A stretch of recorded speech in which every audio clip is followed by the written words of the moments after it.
एक ऐसी प्रॉब्लम है जो दुनिया में हर एक इंसान को, हर कंट्री को, हर फैमिली को फेस करनी पड़ती है।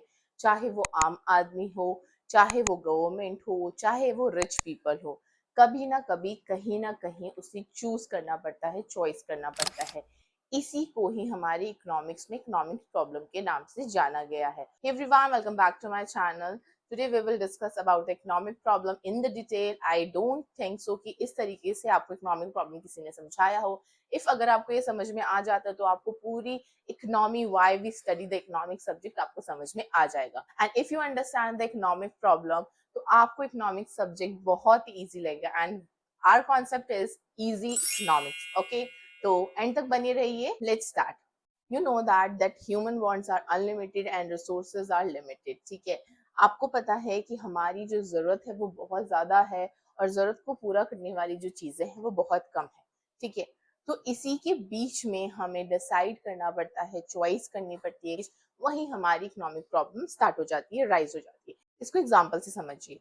एक स्टूडेंट है जिसके पास 1000 रुपीज है, वो काफी सारे सेट्स ऑफ बुक्स खरीदना चाहता है, वो उससे मूवी देखना चाहता है या फिर अच्छे से रेस्टोरेंट में जाके खाना खाना चाहता है। ठीक है, लेकिन उस 1000 रुपीज से वो पूरी चीजें नहीं कर सकता। उन तीनों चीजों में से उसको एक चीज चूज करना पड़ रहा है क्योंकि उसके पास जो मनी रिसोर्सेज है वो लिमिटेड है। Right now this is the definition of the economic problem. The economic problem और problem of choice, economic problem को हम प्रॉब्लम ऑफ चॉइस भी कहते हैं, is the problem of making choice due to scarcity of resources and unlimited wants. अब you know that कि unlimited wants है human wants. ठीक है, और हमारी जो स्क्योसिटी ऑफ रिसोर्सेज है, रिसोर्सेज की जो कमी है हमारे पास, उसके कारण हमें चॉइस करनी पड़ती है चीजों के बीच में। This is called economic problem. ये मैंने आपको एग्जाम्पल से बहुत अच्छी तरीके से समझा दिया है। Now let's talk about the causes of, this is the main thing, causes of economic problem. Okay, there are the basically three causes. First one is your resources are limited. Second one is your human wants are unlimited. And third most important thing, alternative native uses of resources. This is the main thing. Okay, you know the already two causes, resources are limited and human wants are unlimited. The third one is alternative uses of resources. In detail हम इसको discuss करेंगे। The causes of economic problems. Okay, तो economic problems के तीन causes है mainly जो मैं आपको बता रही हूँ। First one is your unlimited human wants. Human wants are unlimited and keep increasing with the time. Yes, it is true.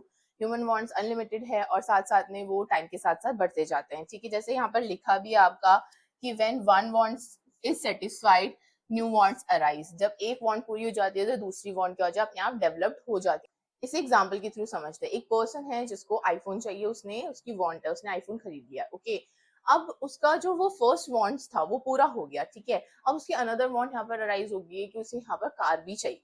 ठीक है, तो ये वांट्स क्या होता है, जब उसके पास कार आ जाएगी तो उसे दूसरी कार पसंद आएगी तो क्या पता वो खरीद ले वो। तो ऐसे ही हमारे वांट्स क्या होते हैं, टाइम के साथ साथ चेंज होते रहते हैं और हम अपने वांट्स को इंक्रीज करते रहते हैं।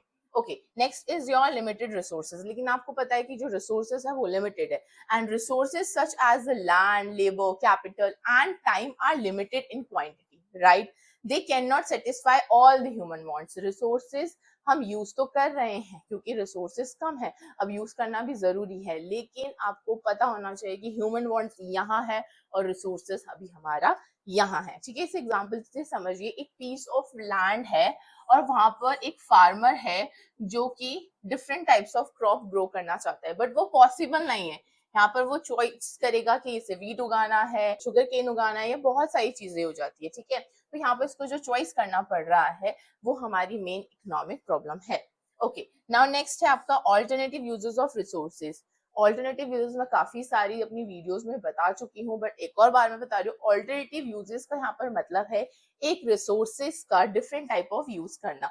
जैसे लैंड है, उसका आप स्कूल बना सकते हो, वहां पर आप बिल्डिंग्स बना सकते हो, कोई मॉल बना सकते हो। वैसे ही हम यहाँ पर एक एग्जाम्पल लेते हैं। यहाँ पर गवर्नमेंट है जो कि एक लैंड पे या तो हॉस्पिटल बनाना चाहता है या स्कूल बनाना चाहता है या वही बढ़िया सा मॉल बनाना चाहता है, लेकिन एक पीस ऑफ अ लैंड पे वो तीनों चीजें नहीं बना सकता, तो उसे वहां पर उस चीज को चूज करना पड़ेगा, चॉइस करनी पड़ेगी कि उसे क्या बनाना है, एक स्कूल बनाना है, एक मॉल डेवलप करना है, या एक बिल्डिंग बनानी है अच्छी सी, ठीक है, ये उसकी चॉइस है।